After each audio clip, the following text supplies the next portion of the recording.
जी, अस्सलाम वालेकुम गाइस, उम्मीद करता हूँ आप सब खैरियत से होंगे। गाइस आज की हमारी वीडियो का टॉपिक है पुर्तगाल का जॉब सीकर वीज़ा। गाइस पुर्तगाल ने जॉब सीकर वीज़ा अपना ये जून 2022 में लॉन्च किया था, ठीक है? इसका जो जो एक अपॉर्चुनिटी थी दूसरे फॉरेनर्स के लिए, ताकि वो पुर्तगाल में जाके अपनी जॉब वगैरह सर्च कर सकें। इस वीज़े के लिए आपको ना किसी इन्विटेशन लेटर की ज़रूरत है, ना किसी एम्प्लॉयमेंट जॉब लेटर की ज़रूरत है। आपको कुछ उन्होंने एक क्राइटेरिया बता दिया हुआ है, अगर आप उसमें फॉलो करते हैं तो आप इस वीज़े के लिए अप्लाई कर सकते हैं। तो गाइस वीडियो को स्टार्ट करते हैं। सबसे पहले इसमें आ जाएगा कि आपको ये वीज़ा कितने देर के लिए मिलता है, ठीक है? ये वीज़ा आपको इनिशियली जो दिया जाता है 120 डेज़ के लिए दिया जाता है, ठीक है? 4 माह के लिए, जो कि अगर आप चाहें तो उसको फर्दर 2 माह के लिए एक्सटेंड करवा सकते हैं। वो डिपेंड करता है कि आपके पास वहाँ रहने के लिए एक्सपेंसेस वगैरह हैं, तो आप उसमें फर्दर इसको एक्सटेंड करवा सकते हैं, ठीक है? इस पे अब इसकी एलिजिबिलिटी कौन-कौन एलिजिबल है, इसमें कोई ऐसा कोई बहुत ज़्यादा कोई सख्त क्राइटेरिया नहीं है इनका। ना किसी किस्म का कोई इनको एक्सपीरियंस की इन्होंने रिक्वायरमेंट की हुई है। जर्मनी में तो 5 इयर्स का एक्सपीरियंस रिक्वायर्ड था, यहाँ पे कोई एक्सपीरियंस की रिक्वायरमेंट नहीं है। तो आपके पास जस्ट एक रिक्वायरमेंट है कि आपके पास बैचलर्स डिग्री होनी चाहिए जो कि पुर्तगाल में रिकॉग्नाइज होती हो, ठीक है? उसके अलावा कुछ डॉक्यूमेंट्स हैं जो कि आपको रिक्वायर्ड होंगे, जो कि आपने अपने एप्लीकेशन के साथ ये सबमिट करवाने हैं। सबसे पहले आपके आ जाता है वीज़ा एप्लीकेशन फॉर्म, ठीक है? वीज़ा एप्लीकेशन फॉर्म है जो कि आपको मैं ये वीज़ा एप्लीकेशन फॉर्म है, ठीक है, पुर्तगाल का। ये सारे लिंक्स जितने भी हैं ये सब आपको जो है वहाँ से डिस्क्रिप्शन बॉक्स में मिल जाएंगे।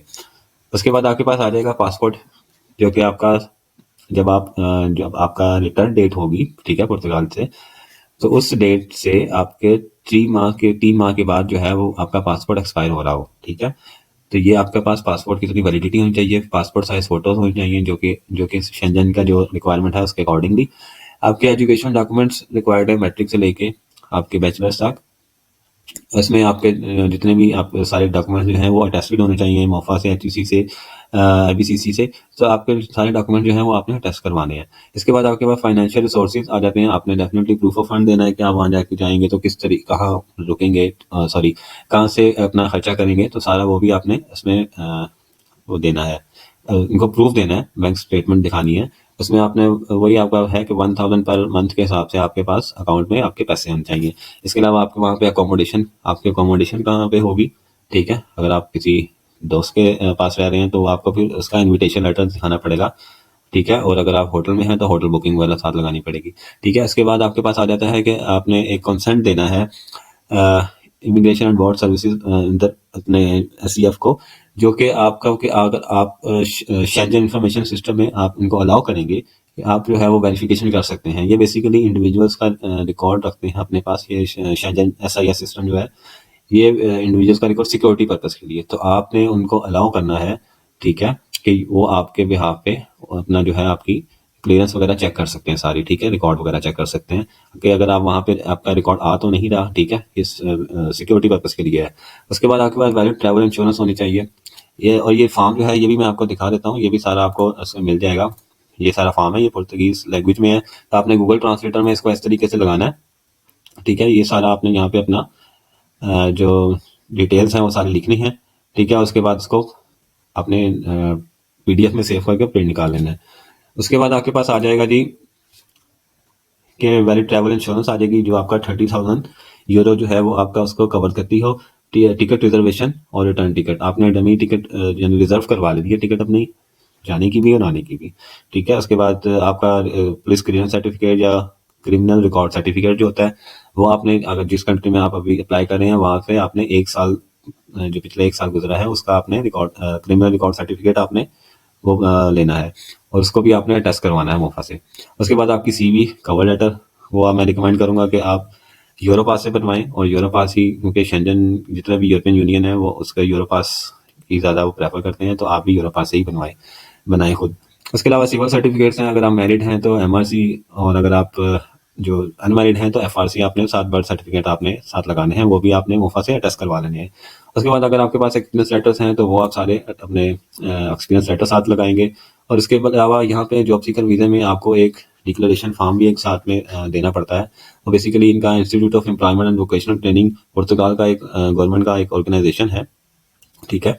ये आपको मैं दिखा देता हूँ, ये ठीक है, ये इनका फॉर्म है जो कि स्पेशली जॉब सीकर वीज़ा के लिए है। तो आपको ने ये सारे अपने साथ इस बहुत ही सिंपल फॉर्म है, अगर आप आएंगे तो मैं वीडियो इसको बना दूंगा सेपरेट। तो ये आपने फिल करके इसका भी प्रिंट निकालना है, ये इसका आपको वाया ईमेल आपको ये इसका जो है वो फॉर्म दे देंगे। बेसिकली ये रजिस्ट्रेशन है जो कि आपने इनके इंस्टीट्यूट में, गवर्नमेंट जो इनका इंस्टीट्यूट है यहाँ पे आपने करवानी है पुर्तगाल के, क्योंकि आपने वहां जब जाना है तो वहाँ पुर्तगाल में जाके भी आप यहाँ पे जॉब सर्च करने से पहले अपना इधर रजिस्ट्रेशन करवाएंगे तो फिर ही आप लीगली वहाँ पे जॉब सर्च कर सकते हैं, अदरवाइज आप जॉब नहीं सर्च कर सकेंगे यहाँ पे अपनी रजिस्ट्रेशन करवाए बगैर। ठीक है, तो यहाँ पे आपने अपनी रजिस्ट्रेशन करवानी है तो वो आपको एक लेटर भेज देंगे, विद इन 24 आवर्स आपको ईमेल के थ्रू आपको लेटर रिसीव हो जाएगा। उस लेटर का भी आपने प्रिंट निकाल लेना है, वो भी साथ अपने अटैच करना है। अच्छा जी, उसके बाद आपके पास आ जाता है कि what is the visa fee. Visa fees इसकी आपकी 90 यूरो है जो कि आप अपनी एम्बेसी में पे करेंगे, ठीक है, अपनी करेंसी में। उसके बाद लीगलाइजेशन की तरफ आ जाए तो लीगलाइजेशन आपको अपने डॉक्यूमेंट्स की रिक्वायर्ड होगी या नहीं होगी, तो वो बिल्कुल होगी। इसमें यह है कि अगर आप किसी ऐसी कंट्री से अप्लाई कर रहे हैं जो कि अपोस्टाइल हेग कन्वेंशन के अंदर आती है, तो उसमें आपको अपनी कंट्री से ही जो आपका पोस्टल हेग कन्वेंशन का ऑफिस होगा वहां से आपने इसको अपने पोस्टल स्टैम्प करवा लेनी है। वो करवा लेंगे तो वो आपके पुर्तगाल में भी चल जाएगी, ठीक है। अगर आपकी कंट्री में ये आपकी कंट्री जो है वो हेग कन्वेंशन में नहीं आती, तो फिर आपको एम्बेसी के थ्रू अपना जो है अपॉइंटमेंट लेके पहले लीगलाइजेशन करवानी पड़ेगी अपने डॉक्यूमेंट्स की। उसके बाद फिर आपने फर्दर इसके लिए अप्लाई करना पड़ेगा आपको। तो अपॉइंटमेंट लेने के लिए भी अलग से वीडियो बनाई हुई है, वो आप उसको डिस्क्रिप्शन बॉक्स में लिंक देख लीजिएगा, वहां से आप देख सकते हैं। इसके अलावा हाउ टू अप्लाई, अच्छा इसमें आपने दो तरीके से अप्लाई कर सकते हैं। ये आपको एक ऑनलाइन अप्लाई करने की भी ऑप्शन देते हैं और ये आप अपना वॉक इन करके फिजिकली जाके एम्बेसी के थ्रू भी अपॉइंटमेंट लेके अप्लाई कर सकते हैं।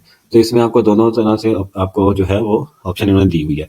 और इसमें आपको रिस्पॉन्स कब तक देते हैं ये भी एक बार आपको बता दूं कि रिस्पॉन्स आपको 45 डेज टू 60 डेज के अंदर अंदर आपको जो है आपका जो भी आपका केस होता है उसका आपको रिस्पॉन्स मिल जाता है, रिजेक्शन या अप्रूवल जो भी होगा, ठीक है। उसके बाद आपका हाउ टू फाइंड जॉब, वहाँ जाएंगे आप तो वहाँ जाके आप जॉब किस तरीके से सर्च कर सकते हैं। तो जॉब के लिए मैंने कुछ गूगल से इस तरह ये वेबसाइट ढूंढी है, तो आप भी इसी तरीके से गूगल पे जाके अपना वेबसाइट्स वगैरह सर्च कर सकते हैं और इन वेबसाइट के थ्रू आप अपनी जॉब वगैरह सर्च कर सकते हैं। फिजिकली खुद भी जाके आप कहीं पे वहाँ से भी अपने डिफरेंट स्टोर्स में शॉप्स वगैरह में जाके तो वहाँ से भी जॉब वगैरह देख सकते हैं।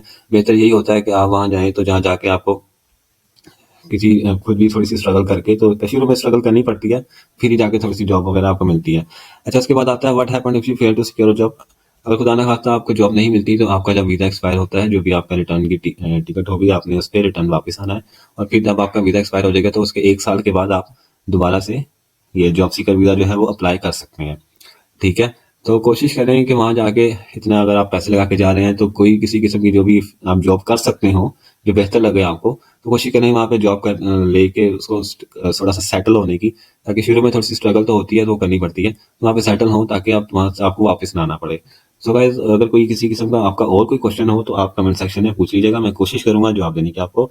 बाकी अगर आपको फिलहाल के लिए अभी वीडियो काफ़ी लेंथी हो गई है तो फिलहाल अभी बस इतना ही। और अगर आपको वीडियो पसंद आई है तो ज़रूर लाइक करते हैं और इस तरह की मज़ीद इन्फॉर्मेटिव वीडियोज़ के लिए चैनल को सब्सक्राइब भी कर लें। तो गाइस अपना ख्याल रखिएगा, अल्लाह हाफिज़।